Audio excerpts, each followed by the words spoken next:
Tu n'es pas ton corps, tu es donc immortel. La mémoire n'est pas dans le corps. Bonjour, merci d'être ici avec moi une fois de plus. J'espère que vous allez très bien. La plus grande peur de toute créature vivante est la mort. Nous avons peur à la fois de la destruction de notre identité personnelle de l'ego et de la douleur intense que l'on s'attend à ressentir à ce moment-là. La mort suscite une peur intense en chacun de nous, en particulier lorsque nous avons été confrontés à la perte d'un être cher, d'un ami, d'un membre de la famille ou d'un animal de compagnie. La mort d'un être cher nous inflige la douleur psychologique et mentale la plus forte et intolérable et nous la transposons donc à notre propre mort. Même si, bien souvent, nous craignons davantage la façon dont nous y parviendrons que la mort en elle-même.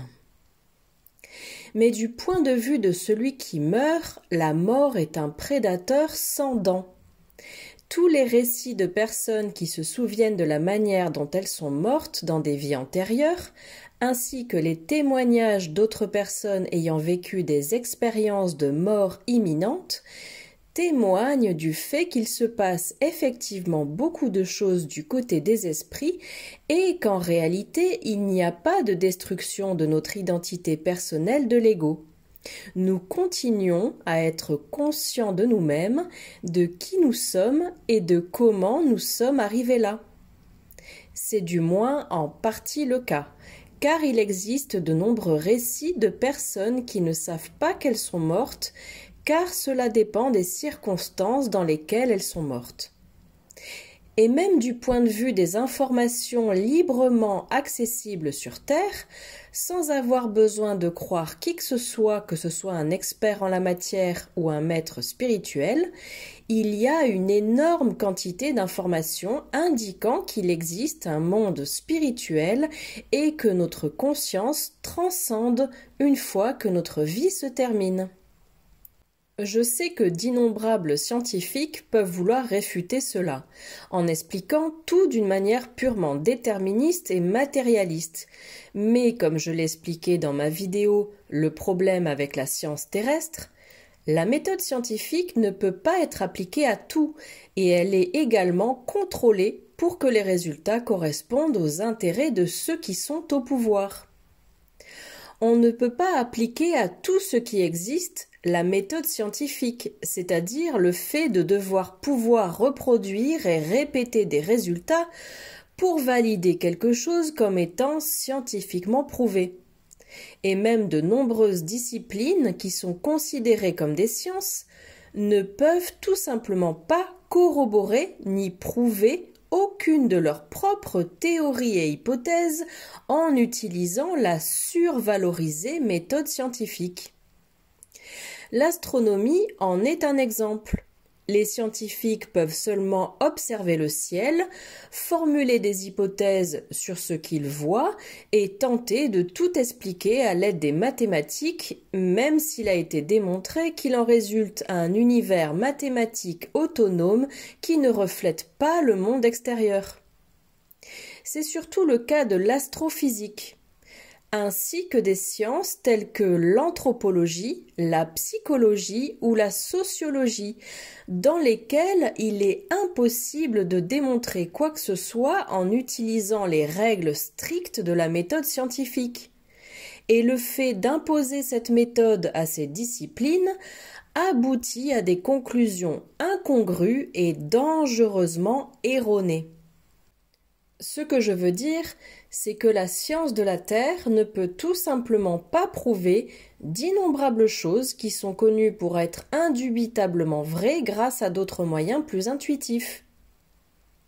La conclusion que d'autres cultures beaucoup plus avancées que celle de la Terre ont fini par accepter comme une vérité et un fait avéré est que le corps fonctionne comme un filtre pour la perception, afin de ne faire l'expérience de la vie qu'à l'intérieur d'une largeur de bande très étroite et restreinte de fréquences qui sont perçues comme ce que l'on appelle le monde matériel. Et en réalité, Cette bande étroite de fréquences fait également partie du monde spirituel, ce qui fait que le monde matériel n'existe pas, puisqu'il n'est qu'une perception. L'illusion d'être dans un corps ou d'être un corps est très forte et très convaincante.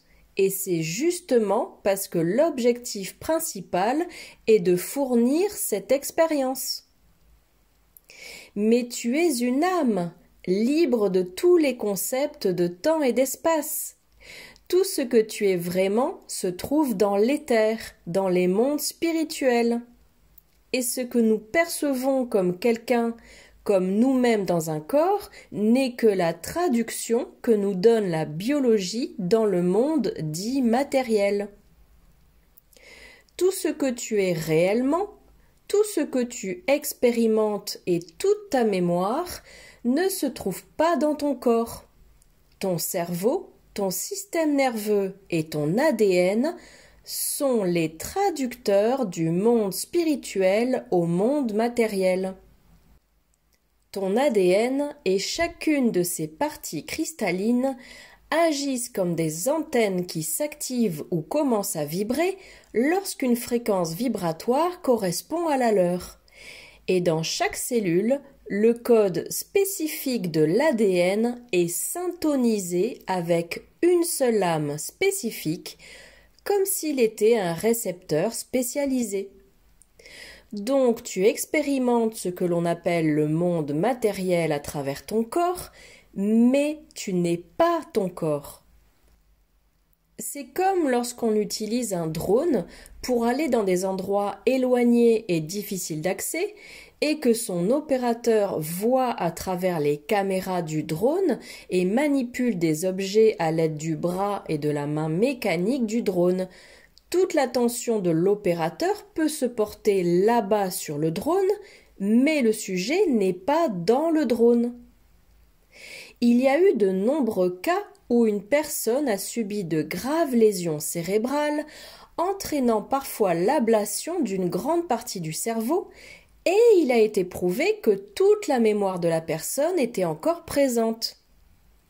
Néanmoins, la perte de mémoire est causée par des facteurs beaucoup plus complexes qui compromettent la capacité de tout le cerveau à agir comme un traducteur de l'âme du côté éthérique. Il peut s'agir d'un grave déséquilibre chimique dans le cerveau ou de la détérioration de certaines parties essentielles du cerveau qui le contrôlent et affecteront l'ensemble du système. Il existe des parties spécialisées du cerveau qui traitent et contrôlent des fonctions spécifiques. Par exemple, les aires spécialisées dans la perception sensorielle, les centres de la parole, etc. Mais dans le cas de la mémoire, il n'y en a aucune, puisque c'est le cerveau tout entier qui fonctionne comme un traducteur. La mémoire est étroitement liée à ce que nous sommes et à la formation de notre moi égo, et elle ne se trouve pas à l'intérieur du cerveau. Elle se trouve dans le champ éthérique, dans le monde des esprits. Note d'Héloïse Alcyona. Marie veut dire par là que tous nos souvenirs, nos mémoires, aussi bien de cette vie actuelle que de d'autres vies, ne se trouvent pas dans notre cerveau ou nos neurones, mais dans l'éther, encore appelé champ unifié de conscience ou champ informationnel. Certains appellent cela les annales ou archives akashiques, mais en réalité, ces mémoires se trouvent partout dans l'univers, sans localité particulière, car elles font simplement partie du grand tout. Et c'est notre cerveau qui traduit ces informations en les faisant passer du champ informationnel éthérique au monde matériel, sous forme de perceptions, sensations, émotions, images, mots, etc. Autrement dit, de la même façon que l'âme n'est pas le corps et n'est pas non plus dans le corps, puisque l'âme est la source elle-même, c'est-à-dire le grand tout, et qu'elle est seulement connectée au corps via l'ADN, eh bien le cerveau n'est pas non plus le siège de nos mémoires, mais il en est le traducteur ou le décodeur, faisant passer ces mémoires du grand tout au monde matériel. Fin de la note. C'est pourquoi les personnes souffrant de graves troubles de la mémoire, comme la maladie d'Alzheimer, ne sont pas en mesure d'accéder à la mémoire du côté éthérique, car leur cerveau physique est abîmé et ne peut pas achever la connexion. Mais la personne est toujours là, se sentant probablement désespérée et piégée à l'intérieur d'un corps qui ne peut pas traduire dans le monde matériel ce que l'âme sait intuitivement être là. Mais le fait de savoir que nous transcendons la mort et que nous continuons d'aller de l'avant, manifestant le monde dans lequel nous nous trouvons comme un reflet direct de qui nous sommes et de notre vibration, et de savoir que nous pouvons nous réincarner dans un corps physique si nous le voulons, est très réconfortant.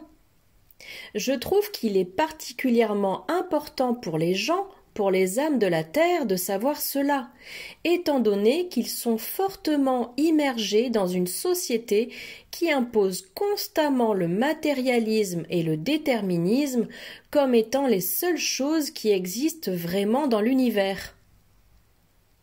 La vie sur Terre au sein de la société occidentale encourage la croyance que nous ne sommes qu'un corps, en insistant sur l'idée qu'il n'y a aucune preuve de l'existence d'autre chose, ce qui n'est qu'un autre mécanisme pour contrôler les masses. Comme je l'ai découvert, même le christianisme a accepté et enseigné le concept de réincarnation jusqu'à une bonne partie du Moyen Âge, jusqu'à ce que des gens en Italie commencent à se suicider en très grand nombre, car ils étaient désespérés par les impôts élevés et l'exploitation qu'ils subissaient de la part des propriétaires terriens et de l'Église elle-même. Alors ils ont dû effacer la réincarnation de leurs enseignements pour pouvoir imposer la notion de paradis et d'enfer, afin d'instiller la peur dans le cœur et l'esprit de leur peuple.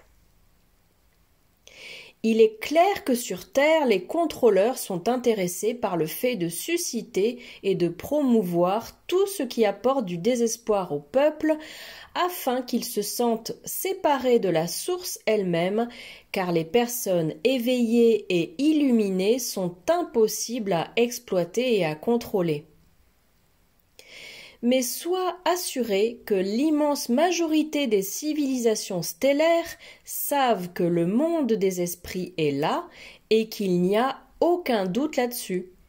De même qu'elles savent que la réincarnation existe et que nous ne perdons pas notre identité de l'ego et du moi lorsque nous mourrons. Tu ne peux jamais être séparé de la source, parce que tu es la source. Et cela devient quelque chose d'une évidence flagrante. Je te suggère vivement d'investir du temps dans des recherches sur le paranormal si ce n'est pas déjà fait. Tu commenceras rapidement à être capable de discerner la fraude et la fiction de ce qui est réel, et c'est alors que tu commenceras à réaliser qu'il ne peut y avoir d'autre explication que le fait que le monde des esprits existe. N'aie pas peur des esprits et des entités maléfiques, car une fois que tu les comprends bien, tu commences à savoir que tu peux contrôler ce que tu expérimentes. Mais je déconseille fortement de faire des invocations et des rituels, quel que soit le type, de jouer avec l'inconnu ou de donner des droits de passage à tout type de choses que tu ne comprends pas. Le monde des esprits existe, et il affecte le monde matériel de manière très directe et puissante. Ne pas comprendre ce fait, entrer dans le scepticisme et le déni, et suivre le dogme scientifique déterministe et matérialiste, peut avoir de lourdes conséquences. En effet, comme nous l'avons compris ici, ces entités sombres qui peuvent aussi être des égrégores et des manifestations de l'inconscient collectif humain ont tout intérêt à faire croire à la population des humains vivants de la Terre qu'elles n'existent pas, afin de pouvoir les exploiter et les contrôler plus efficacement. Je vois que le monde des esprits est beaucoup plus compliqué à comprendre que le monde matériel, mais c'est possible et c'est même nécessaire pour tous ceux qui ont un corps. Mais la bonne nouvelle, c'est que nous pouvons nous protéger et protéger notre énergie afin de pouvoir contrôler ce que nous voulons et ce que nous expérimentons. Le monde des esprits est souvent associé à des entités et à des choses laides et maléfiques, mais ce n'est pas seulement ça. Comme je l'ai dit auparavant, ce n'est qu'une question de perception, car ce sont notre vibration et notre fréquence personnelle qui dictent ce que nous verrons et expérimenterons, où que nous soyons, morts ou vivants. Le monde des esprits est notre vraie maison, et il est beau et vraiment magnifique. Mais nous devons aussi cesser d'associer notre existence consciente et sensible au seul monde matériel, car au final, le côté spirituel et le côté matériel sont la même chose. Nous n'avons donc pas besoin d'attendre d'être d'un côté ou d'un autre pour manifester tout ce que nous voulons et toutes les meilleures choses et expériences que nous voulons tous pour nous-mêmes et pour nos proches. Nous nous sommes incarnés pour expérimenter l'apprentissage de parvenir à contrôler ce que nous ressentons, pensons et manifestons. Fais preuve de sagesse, observe ta vibration, sois heureux et sois gentil. Avec beaucoup d'amour, votre amie Maryse Varro.